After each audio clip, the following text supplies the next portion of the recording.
दोस्तों आज के हमारी इस वीडियो का टॉपिक है। आपको पता है कि हम किसी भी थ्री फेज मोटर का कनेक्शन करते हैं तो हम दो तरीके से करते हैं, या तो हम उसको स्टार कनेक्शन में जोड़ेंगे या फिर हम उसको डेल्टा कनेक्शन में जोड़ेंगे।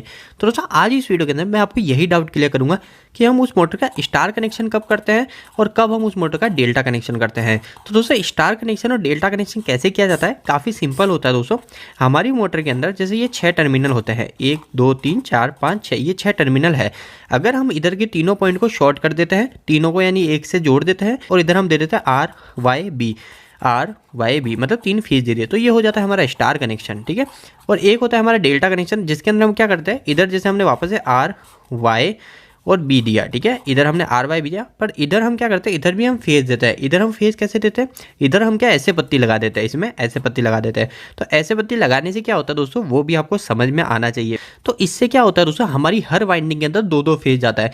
मैं पहले आपको थोड़ा समझाने की कोशिश करता हूँ, फिर मैं आपको थोड़ा इन दोनों के बीच में डिफरेंस बताऊंगा कि आखिर हमको कब स्टार कनेक्शन करना चाहिए और कब डेल्टा कनेक्शन करना चाहिए। ये काफी जरूरी है दोस्तों। तो दोस्तों देखो, सिंपल सी बात है, हमारी कोई भी थ्री फेज की मोटर है ना, हमारी जो भी थ्री फेज की मोटर है, तो उसके अंदर हमेशा 3 वाइंडिंग होती है अंदर। जैसे आपने देखा है अंदर जो स्टेटर होता है, जो हमारे अंदर मोटर के अंदर जो स्टेटर होता है, उसके अंदर क्या होता है दोस्तों, ऐसे आर वाई भी जाता है ना, तो ये आर वाई भी जाता है तो ऐसे लपेट लपेट के अंदर से आ जाता है। ठीक है।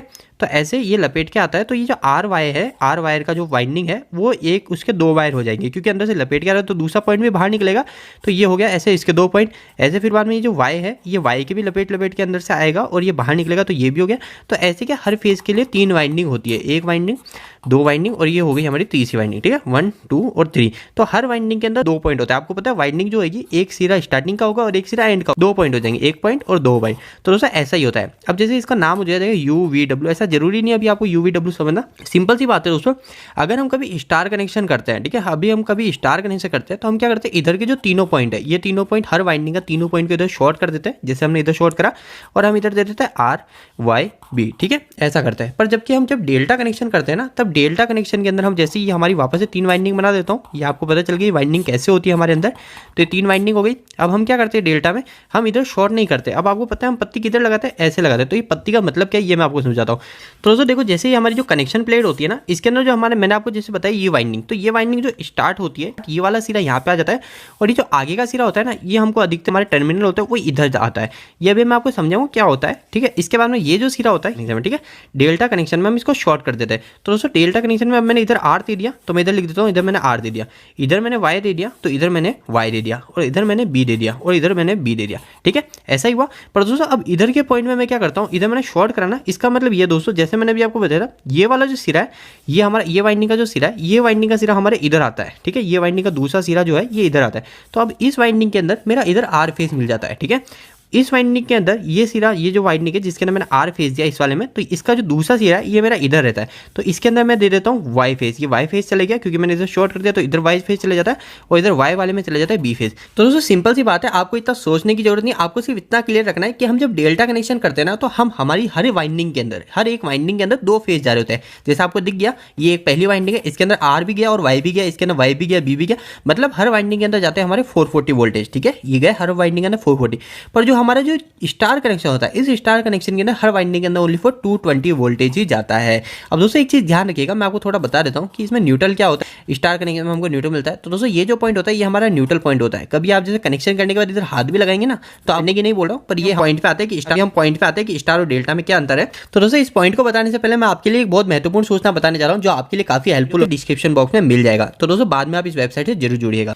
तो दोस्तों जैसा मैंने अभी आपको बताया कि स्टार डेल्टा आप क्लियर हो गए, कैसे कनेक्शन होता है, रियलिटी में क्या जाता है हमारी वाइंडिंग के अंदर। डेल्टा में हमारे 2 फेज जाते हैं हर वाइंडिंग में, और जबकि स्टार में हर वाइंडिंग के अंदर एक ही फेज जाता है। तो दोस्तों अब हमको स्टार और डेल्टा कनेक्शन कब कब करना है। तो दोस्तों सिंपल सी बात है, अगर मेरी वाइंडिंग के अंदर, हर वाइंडिंग के अंदर मेरे अगर 2 फेज जा रहे हैं, ठीक है, हर वाइंडिंग के अंदर 2 फेज जा रहे हैं, तो वो जो मेरी वाइंडिंग है, उस वाइंडिंग से जो मैग्नेटिक फील्ड बनेगी, मैग्नेटिक फील्ड का मतलब ये होता है दोस्तों, जो हमारा स्टेटर होता है, ठीक है, इस स्टेटर में इधर वाइंडिंग होती है ना, तो इसके इधर आजू बाजू जो होता है ना, इधर मैग्नेट बनता है, उस मैग्नेट के कारण ही हमारा रोटर घूमता है। ठीक है, तो दोस्तों जब हमारे 440 वोल्टेज हर वाइंडिंग के अंदर जाएंगे, यानी यानी हर वाइंडिंग के अंदर डबल फेज जाएंगे तो हमारा जो वो मैग्नेट बनेगा ना, वो मैग्नेट भी ज़्यादा बनेगा। ठीक है, सिंपल सी बात है। अब दोस्तों देखो, अगर स्टार्टिंग में अगर हमारा मैग्नेट ज़्यादा बनेगा और अगर हम उस पर लोड कम कनेक्ट कराएंगे, रोटर की मदद से हम जो उस पर लोड कनेक्ट कराते हैं, जो हमारे जैसे कोई मशीन कनेक्ट करा दी या फिर हमने कोई चक्की कनेक्ट करा दी, हमने कोई पंप कनेक्ट करा दिया, अगर उस पर लोड ही नहीं है और हमारा जो मैग्नेटिक फील्ड है वो हाई बन रही है, तो वो क्या होता है दोस्तों, उस समय हमारी जो मोटर की जो एफिशिएंसी होती है वो एफिशिएंसी कम हो जाती है। ये एफिशिएंसी क्या होता है दोस्तों, इसके ऊपर मैंने ऑलरेडी वीडियो बना रखा है, ये काफ़ी जरूरी टॉपिक है हमारे लिए। एफिशिएंसी क्या होता है, कैसे निकालता है, इसके ऊपर मैंने वीडियो बना रखा है, वो आपको इसी वीडियो के एंड स्क्रीन में मिल जाएगा, वहां से देख लेना। तो दोस्तों ये जो एफिशिएंसी होती है, ये एफिशिएंसी गिर जाती है। तो दोस्तों कभी भी अगर हमारी मोटर, अगर हमने डेल्टा कनेक्ट करा रखी है, ठीक है, डेल्टा कनेक्ट किसी मोटर को कनेक्ट करा रखा है, जैसे मैं एग्जांपल बताऊं, जैसे मैंने कोई 5 किलोवाट की मोटर है, ठीक है, 5 एग्जांपल से आप बिल्कुल अच्छे समझ जाओगे। जैसे मेरी कोई 5 किलोवाट की मोटर है, अगर मैंने इसको डेल्टा में कनेक्शन करा रखा है, तो मेरी जो मोटर है, अगर ये मेरी मोटर 50 से 70% लोड के बीच में चल रही है, तो ही इसका डेल्टा कनेक्शन सही है और ये मोटर अच्छी एफिशिएंसी पे चलेगी। पर अगर यही मेरी मोटर जो 5 किलोवाट की है, ये मेरी मोटर पे अगर लोड ही नहीं है, 20-25% ही इसका लोड है, तो ये जो कैसे पता चलेगा। मैं अगर आपको शॉर्टकट बताऊं तो दोस्तों, जो मेरी 5 किलोवाट की मोटर है, 5 किलोवाट की मोटर है, तो किलोवाट से मैंने एम्पीयर निकालने का आपको शॉर्टकट तरीका पहले भी बता रखा है कि अगर मैं 5 किलोवाट के अंदर 1.7 का भाग लगा दूंगा तो मेरा शॉर्टकट में एम्पीयर आ जाएगा। पर दोस्तों ये जो 1.7 है, ये ट्रिक तभी काम आती है जब हमारा वोल्टेज हम 415 दे रहे हैं और 3 फेज दे रहे हैं। तो इस बात का ध्यान रखिएगा, कभी भी ऐसे शॉर्टकट ट्रिक लगाए तो आप इसका वीडियो देखिएगा, शॉर्टकट ट्रिक कैसा आया। ठीक है, 5 किलोवाट इंटू 1.7 करता हूँ, 5 इंटू 1.7, तो दोस्तों 5 इंटू 1.7 करने पे आया मेरा 8.5 एम्पियर। तो दोस्तों मतलब मेरी मोटर का जो फुल लोड करंट है, 5 किलोवाट की जो मोटर होती है, उसका जो फुल लोड करंट आता है वो आता है 8.5 एम्पियर। ठीक है, पर दोस्तों जैसा मैंने अभी आपको बताया, अगर यही मेरी मोटर जो 5 किलोवाट की मोटर है, ये फुल लोड करंट पे चल ही नहीं रही, यानी फुल लोड करंट का मतलब 8 एम्पियर है, तो 8 एम्पियर से 5-7 एम्पियर पे भी नहीं चल रही, इतना तो जाना नहीं चाहिए, फुल लोड करंट है, इससे ज्यादा नहीं जाना चाहिए। ठीक है, तो अगर इस पे जा ही नहीं रही, इससे काफी कम है, तो मैंने आपको जैसे बताया था 20 से 25% लोड पे ही है, तो 20 से 25% में इसका निकाल लेता हूँ। ठीक है, अगर 20 से 25 लोड पे है तो मेरे को क्या करना है, मेरे को डायरेक्ट मोटर को स्टार में कनेक्शन कर देना है ताकि मेरी मोटर की एफिशिएंसी अच्छी रहे। तो इसका 20 से 25% कैसे निकलेगा, काफी सिंपल है, 20/100, क्योंकि 20% निकालना है तो 20/100 और बाद में मल्टीप्लाई कर दूंगा मैं 8.5। अगर मेरे को यहाँ पे 25% निकालना हो तो 25/100 कर देता और मल्टीप्लाई बाय 8.5 कर देता, ऐसे ही निकलता है परसेंटेज। तो 20/100 और ये आ जाएगा मेरा, इसको मल्टीप्लाई कर दूंगा मैं 8.5 से। तो दोस्तों अगर मेरी मोटर 5 किलोवाट की मोटर, अगर मेरी मोटर पे मेरा लोड ही नहीं है और वो 1.7 एम्पियर या फिर 2 एम्पियर के बीच में ले रही है, तो हमको डायरेक्ट इस मोटर को डेल्टा कनेक्शन से हटा के स्टार कनेक्शन में जोड़ देना है। दोस्तों इस एम्पियर आ रहा है, उस एम्पियर के हिसाब से सेट कर दूंगा। अगर मैंने उस समय मेरी ओवरलोड रिले को डेल्टा के हिसाब से जोड़ रखा है, तो हमारी जो मोटर है, वो मोटर अगर कभी ज्यादा लोड आ गया तो हमारी मोटर जल सकती है। तो दोस्तों वीडियो कैसा लगा, इस वीडियो को लाइक करके आर्टिकल मिलेंगे।